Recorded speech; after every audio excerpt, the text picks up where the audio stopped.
Аз съм Мария Георгиева и ръководя сектор екология в електроразпределителни мрежи Запад. Електроразпределителната инфраструктура е критична за живота на птиците и поради тази причина ЕРМ Запад реализира този страхотен проект – безопасен полет за птиците на Дунав.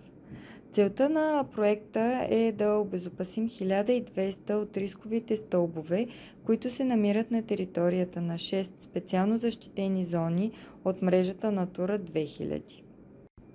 В допълнение ще обезопасим и 15 км въздушни електропроводи чрез монтаж на дивертори, които ще направят линията видима за птиците.